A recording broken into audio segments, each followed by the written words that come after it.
Welcome to the deep dive. Today we have a crucial mission, diving deep into the IOI Properties Group, or IOIPG, financial aftermath. That's right.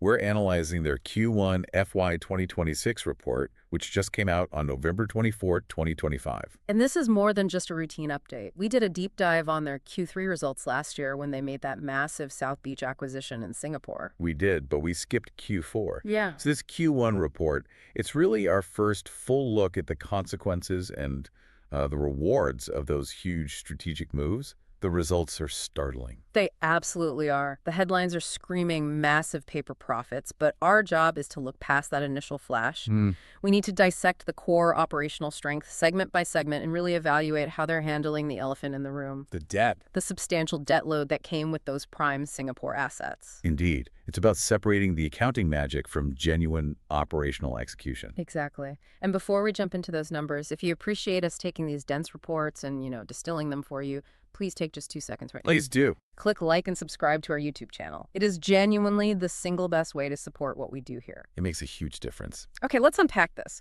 What drove the massive headline numbers for Q1 FY2026? Because they are truly explosive. The headline is definitely a shocker. IOIPG reported a net profit of RM 64.33 million for the quarter. 664 million. Yeah. That is a 9-fold increase year on year. The same quarter last year was just RM 69.17 million. It's almost a 900% jump. A 9-fold increase. I mean, that sounds like absolute financial nirvana, but we know this is too good to be purely organic. It is. We have to ask, what exactly generated that colossal number? You've hit the nail on the head. The main driver, and it accounts for about 3/4 of that increase, was a one-off non-cash remeasurement gain of RM 502.8 million. Okay, we have to pause there. One-off non-cash remeasurement gain. That sounds like pure accounting jargon. Can you break that down? Sure. Think of it this way. IOIPG already owned a big chunk of the South Beach assets in Singapore, right? But they just completed the full acquisition, taking 100% control.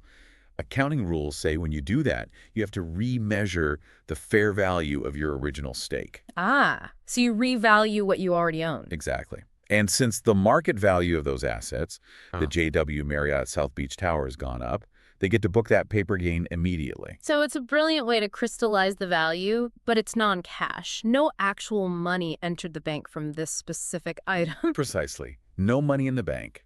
But, and this is the crucial point, if we strip that gain away and just look at the underlying operations, the picture is still incredibly positive. Okay. The core profit before tax, excluding that gain, still jumped by 88%. 88%. Now that shows genuine underlying operational success. It does. And the revenue backs this up too. Overall revenue rose a very healthy 40.8% year on year to RM 968.70 million. So the company's really firing on all cylinders. They're executing their strategy, generating higher revenue and realizing that long-term asset value at the same time. So what's fascinating is that this growth, it's pretty broad-based, isn't it? It is. It's coming from all 3 of their core segments, which really points to strong management execution across the board. Okay, let's start with the backbone of the company, property development. Property development was a superstar this quarter. Revenue climbed 47%, and the operating profit surged by an incredible 106%. 106%? How? Management made a strategic shift in their product mix. They focused on higher margin projects, and that drove the segment's operating margin from a decent 21%. Which is already pretty good. Up to a highly efficient 30%. Wow, a 9-point jump in operating margin is massive. For anyone who doesn't track this stuff daily, why is going from 21% to 30% such a huge win? It's a huge indicator of efficiency. I mean, operating margin is the profit left after you pay the direct costs of development. A jump to 30% means for every dollar of revenue, they're keeping 30 cents now, up from 21. Better projects, better cost control. Exactly. It means the assets they're building are just much more profitable. That's a powerful sign. Now, what about sales? We've talked before about the headwinds they were facing in China. Well, total sales were about RM 473.6 million, mostly Malaysia, about 81%. But importantly, the 19% from China showed improving performance. So their marketing initiatives there are starting to work. It looks like it. It's not an explosive recovery in China, but it's definitely moving in the right direction, which addresses some of those past concerns. Excellent. Okay, let's pivot to property investment.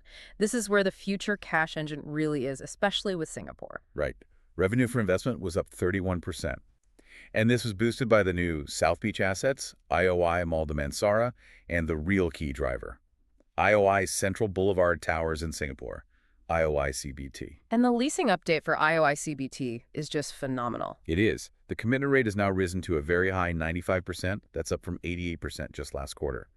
Physical occupancy hit 70% by the end of October. 95% commitment for a massive Grade A office tower in Singapore. That's a landmark achievement. It confirms the scarcity value of that asset. It's the moment of truth for that project.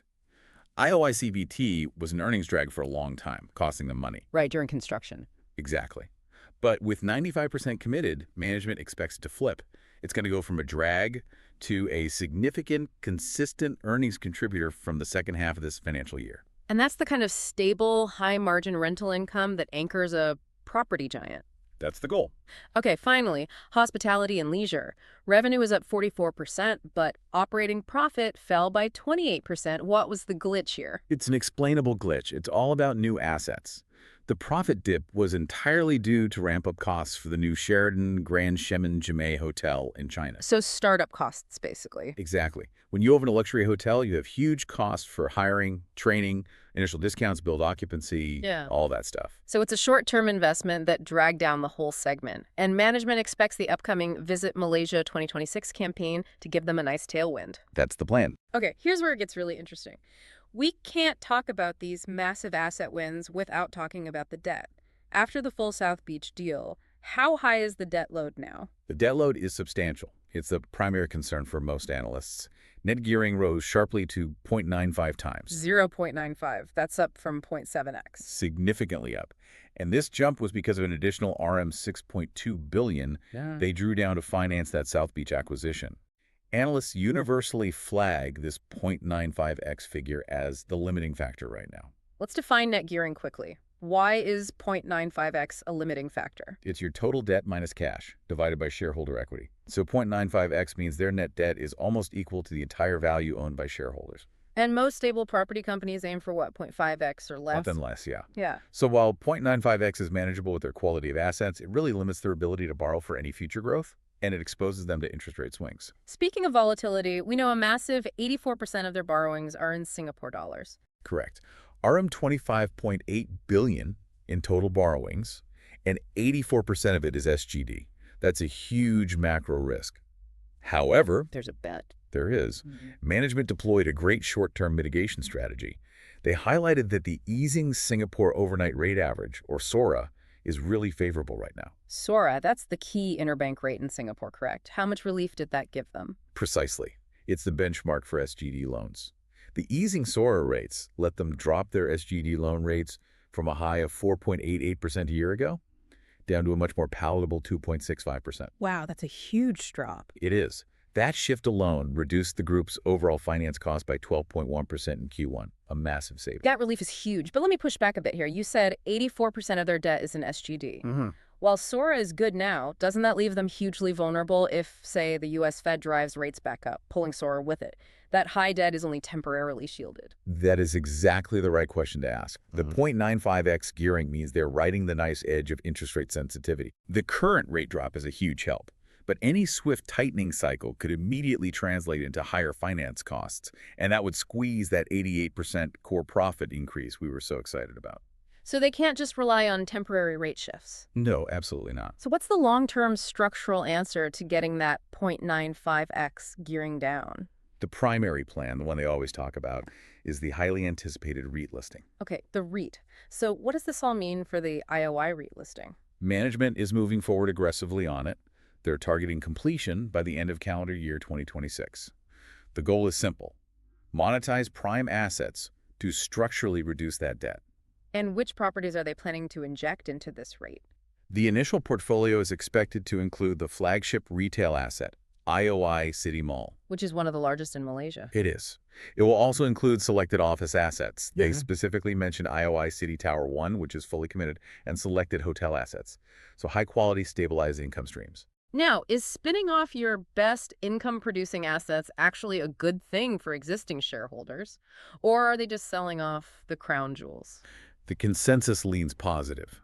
The whole point is to unlock asset value and deleverage. They lose the direct income, yes, but they get a massive cash injection. And analysts think they can get good value for it. They do. They anticipate the listing could achieve above-book valuations because Malaysia REITs generally trade at a premium. This is their path to lowering that 0.95x gearing. And this whole successful execution story has fueled some pretty wild optimism, including that analyst target you mentioned. Yes. The most bullish view comes from Hong Leong Investment Bank. They have a buy rating and just raised their target price to an eye-watering RM 4.15. $4.15. That implies a potential 99.5% upside. Almost double. They summed it up by saying the stars are aligning. Okay, nearly 100% upside is a huge claim. How do you even justify an RM 4.15 target when the company has a 0.95x debt level? You're basically pricing in the guaranteed success of the deleveraging plan. They're betting the REIT doesn't just happen, but that it sells those assets at a significant premium to book value. I see. If IOI City Mall injects, say, RM 4 billion in cash at above book valuations, that money immediately pays down the SGD debt. Gearing drops, finance costs drop.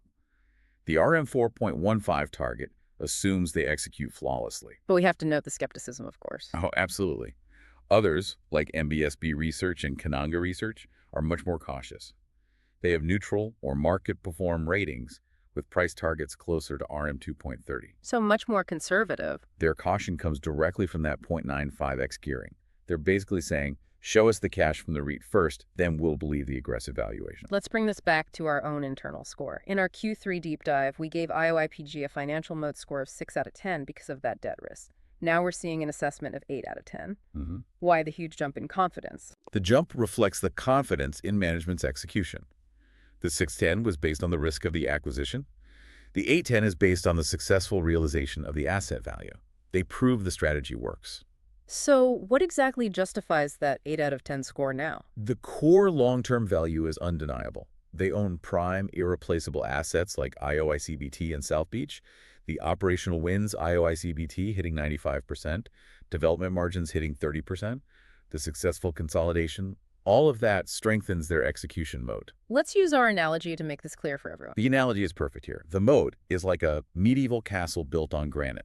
Those are the prime assets providing stable, long-term income. The castle is strong. The castle's strong, the walls are solid.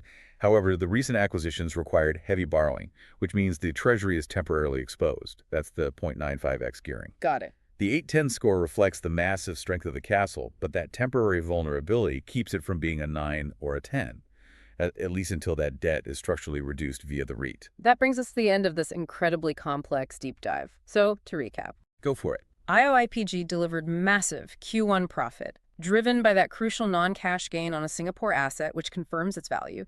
Operationally, they are hitting all their targets. IOI CBT nearing full commitment, core operating margins soaring. And the major challenge, that high 0.95x net gearing, is being managed with favorable short-term rates and is set to be solved by the long-awaited REIT listing. The narrative has really shifted from a company with high-risk ambition to one that's demonstrating flawless execution. The pressure is now all on the REIT. Which leads us to our final provocative thought for you to mull over. The cautious analysts are fundamentally betting against the successful premium execution of that REIT. So here's the question.